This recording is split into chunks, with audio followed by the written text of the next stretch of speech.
সুপ্রভাত বন্ধুরা, তোমরা সবাই কেমন আছো? আশা করি খুব ভালো আছো। যে যেখান থেকে আমার ভিডিওটা দেখছো সবাইকে অনেক অনেক স্বাগত আমার নতুন একটা ভিডিওতে। তোমাদের ভালোবাসায় আমিও খুব ভালো আছি। আর সোনাকে স্কুল থেকে নিয়ে নিলাম, ও ছুটি হয়ে গেছে, এখন যাচ্ছি বাড়ি। তো বাড়িতে গিয়েই তোমাদের সাথে আবার দেখা হবে, কথা হবে। এখন তো প্ল্যাটফর্মে আছি, এখন আছি 4 নম্বরে, যাব 1 নম্বরে, কারণ আমাদের বাড়ি 1 নম্বরে। তো চলো আজকে রাস্তা দিয়ে ভিডিওটা শুরু করলাম, তোমরা দেখতে থেকো, সাথে থেকো।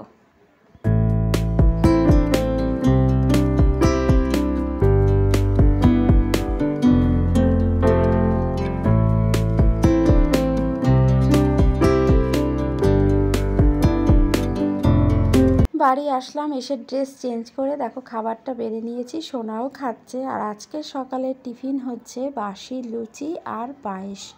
এটাই হলো সকালের টিফিন। বাসি পায়েস দিয়ে লুচি খেতে কিন্তু খুব ভালো লাগে। খাওয়া দাওয়া করে তারপরে চলে আসলাম সবজি গোছাতে। হাজব্যান্ড বাজার নিয়ে এসছে, তো বাজার নিয়ে এসছে, এখন সবজিগুলো গুছিয়ে নিচ্ছি। এনেছে পেঁয়াজকলি, এনেছে পালং শাক। শীতকাল, শীতের সবজি খেয়ে যে মানে কি মজা, সেটা মানে বলে বোঝানো যায় না। সত্যি শীতকালে সবজি খেতে মানে কম বেশি কিন্তু আমরা সবাই মোটামুটি ভালোবাসি শীতের সবজি। গরমকালে এত সুন্দর সবজি পাওয়া যায় না, ঝিঙে পটল এইসবই তো বেশি পাওয়া যায়। কিন্তু শীতকালে সবজির বাহার, কত ধরনের সবজি পাওয়া যায় শীতকালে। শীতকালে সবজি খেতেও খুব ভালো লাগে। বেগুন এনেছে, লাউ এনেছে, ফুলকপি এনেছে, পেঁয়াজকলি, পালং শাক, আলু, পেঁয়াজ, এগুলো তো আছেই। আলুটা মাস্ট, বাজারে গেলে আলু আনবেই, কারণ আমাদের না একটু আলু বেশি লাগে। কাঁচা লঙ্কা এনেছে। তো সবজিগুলো গুছিয়ে রেখে তারপরে মাংসটা ধুয়ে নিলাম। আজকে হবে চিকেন। মাংসের জন্য যা যা লাগবে সমস্ত কিন্তু আমি কেটে কুটে গুছিয়ে নিয়েছি। সব কাটা হয়ে গেছে, ধোয়া হয়ে গেছে, দুপাশে দুটো রান্না আমি বসিয়ে দিয়েছি। আর ভাত হয়ে গেছে আমার। এই সমস্ত মানে আদার্স কাজগুলো মানে কেটে কাটা ধোয়া এই সমস্ত করতে করতে সবজি গোছানো আমার ভাত হয়ে গেছে। আর এদিকে মশলা কষিয়ে নিচ্ছি, সমস্ত রকম মশলা দিয়ে দিয়েছি এর মধ্যে। আজকে আর মেখে করলাম না, আজকে এভাবেই করছি। তারপরে মশলাটা কষিয়ে চিকেনটা দিয়ে দিলাম। চিকেনটাকে এবার ভালো করে কষিয়ে নেব। আজকে চিকেনটা এইভাবে রান্না করছি। আর এপাশে আলু, বেগুন, পেঁয়াজকলি, ধনেপাতা দিয়ে ভোলা মাছের চচ্চড়ি করব। ফ্রিজে 5 টুকরো ভোলা মাছ ছিল, তো ভাবলাম করে ফেলি, কারণ অনেক দিনকার মাছ তো নষ্ট হয়ে যাবে, তো করে ফেলি। তাই জন্য অল্প করেই একটুখানি মাছ ছিল, তো করে ফেলছি। আর চিকেন হলে না সোনাজি আর অন্য কোনো দিকে তাকায় না, তাই জন্য মানে এই যে 4-5 টুকরো মাছ আছে, এটা আমি আর হাজব্যান্ড খাবো আর কি। আর সোনাজিয়া তো চিকেন হলে খুব ভালোবাসে, খুব মানে ভালোবাসে। বাচ্চারা না চিকেন খেতে দেখবে মটনের থেকে চিকেনটা বেশি ভালোবাসে বাচ্চারা। আর আমি দেখেছি সোনাজিয়াকে দিয়েই বলছি, চিকেন হলে বাচ্চারা আর কোনো বায়না নেই, কোনো কিচ্ছু নেই। চিকেন হলে কিন্তু ভাতও খুব সুন্দর খেয়ে নেয়, আমি দেখেছি এটা ফলো করে। তো এই কারণে অল্প করে একটু মাছ করলাম আমাদের জন্য। আর চিকেন তো সবাই খাবো, সোনাজিয়াও খাবে, আমরাও খাবো। তো এই তো আজকের মেনু এটাই। আর বেশি কিছু করলাম না, কারণ চিকেন হলে না অন্য কোনো কিছুর প্রয়োজন হয় না। তবুও করলাম একটু মানে ভোলা মাছের চচ্চড়ি আর কি।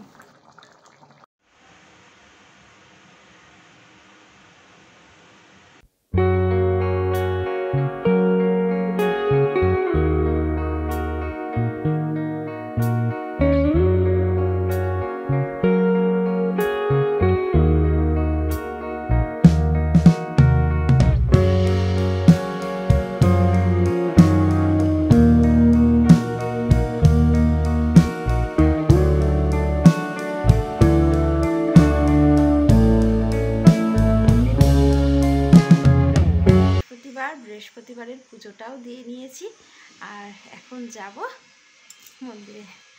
তো আজকে পুজো দিতে একটু দেরি হয়ে গেল, কারণ আজকে বৃহস্পতিবার, তো ওই কারণে এখন যাব মন্দিরে, মানে জগদ্ধাত্রী মায়ের কাছে। আজকে মায়ের দশমী পুজো হবে, দধিকর্মাও হবে। তো তো সব মিলিয়ে আজকেও খুব ভালো লাগবে তোমাদেরও। তো চলো এখন যাব। কালকে তো খুব আনন্দ করেছি সত্যি, এবছর যেন পুজোতে একটু বেশি আনন্দ হয়েছে। খুব আনন্দ করে কালকে পুজোটা করলাম। আর আজকে মায়ের দশমী পুজো হবে, দধিকর্মা হবে। তো চলো তোমরাও আমার সাথে। চলে আসলাম মন্দিরে, আর এখন এই সমস্ত কিছু গোছাবো আর কি। গুছিয়ে গাছিয়ে তারপরে পুজো আরম্ভ হবে। ঠাকুরমশাই এসেছে, এসে বসে আছে। তো চলো একে একে গুছিয়ে নিই, তোমরা দেখতে থেকো, সাথে থাকো।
আমার ঘন্টাটা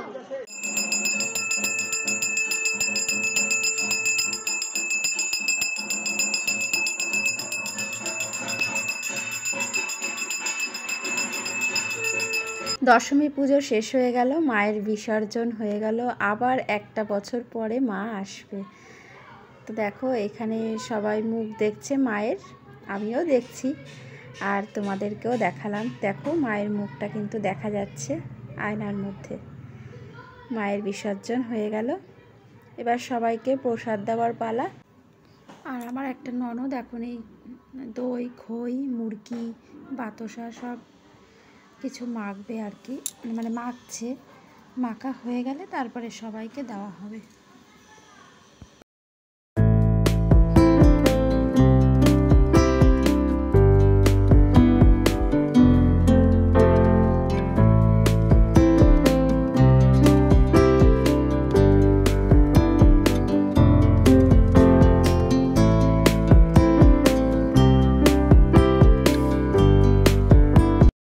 প্রসাদ বিতরণ করা হচ্ছে, আর আমি আমার সোনাজিয়ার প্রসাদ নিয়ে উপরে চলে এসেছি। এখন প্রসাদ খাবো। থেকে এসে প্রসাদ খেলাম, তারপরে খাওয়া দাওয়া করলাম। অল্প একটু বাসন বেরিয়েছিল, সেগুলো মাজা ঘষা করে এই বসলাম। জিয়া ঘুমিয়ে পড়েছে, ওদেরকে ঘুম পাড়িয়ে দিয়েছি। আর জিয়াকে দুপুরবেলাটা অতটা জ্বালাতন করে না ঘুম নিয়ে, কিন্তু রাত্রের বেলা জিয়া জ্বালাতন করে। সোনা আবার দুপুরবেলা জ্বালাতন করে ঘুম নিয়ে, রাতের বেলা সোনা জ্বালাতন করে না, মানে দুজনে উল্টো। জিয়া দুপুরে জ্বালাবে না, রাত্রে জ্বালাবে, আর সোনা দুপুরবেলা ঘুমাতে চায় না, রাত্রেবেলা তাড়াতাড়ি ঘুমিয়ে পড়ে। এই হচ্ছে দুই মিলের মধ্যে মিল আর অমিল। তো যাই হোক, আর এখন একটু মিউজিকটা বন্ধ আছে, তার জন্য কথা বলতে পারছি, কারণ প্রচণ্ড মিউজিক হচ্ছে। মিউজিক পুজোর সময় তো বাজবেই, পুজো আচ্ছা হলে কিছু করার নেই, সমাজে থাকতে গেলে সমস্ত কিছু মানিয়ে নিতে হয়। তো দুপুরবেলাটা বন্ধ রেখেছে, বেশ ভালো হয়েছে, বাচ্চারা একটু ঘুমাতে পারবে। আর অনেক সকালে ওঠে তো সোনা জিয়া, আমরা সবাই অনেক সকালে ওঠা হয়, তো দুপুরবেলা না ঘুমালে না আর শরীর দেয় না। তো এই কারণে এখন একটু ঘুমাবো। সোনা জিয়া ঘুমিয়ে পড়েছে, আমিও একটু ঘুমিয়ে নেব। আর আজকে চন্দননগরে তো লোকে লোক প্রচুর, মানে আমাদের এখান থেকেও সবাই যাচ্ছে ভাসান দেখতে। প্রত্যেক বছরই যায়, আমাদের এখান থেকে অনেকেই যায়। তো খুব ভিড় হয় শুনেছি, আমার তো খুব ইচ্ছা এক বছর যাওয়ার। আজকে ভাসান, আজকে দশমী, তো খুব ইচ্ছা এক বছর যাব, কিন্তু জানি না যে কবে যাব। সোনার আন্টিও যাবে বলছিল। তো যাই হোক বন্ধুরা, তো চলো আজকের ভিডিওটা এই পর্যন্ত। কেমন লাগলো অবশ্যই কমেন্ট করে জানিও। ভালো লাগলে একটা লাইক করে দিও। যারা নতুন আছো তারা চ্যানেলটাকে সাবস্ক্রাইব করে অবশ্যই পাশে থাকা বেল বাটনটা প্রেস করে রাখবে, তাতে করে আমি যখনই ভিডিও ছাড়বো সবার আগে তোমার ফোনে নোটিফিকেশানে পৌঁছে যাবে। সবাই ভালো থেকো, সুস্থ থেকো, সাবধানে থেকো। দেখা হবে কালকে নতুন ভিডিওর সাথে।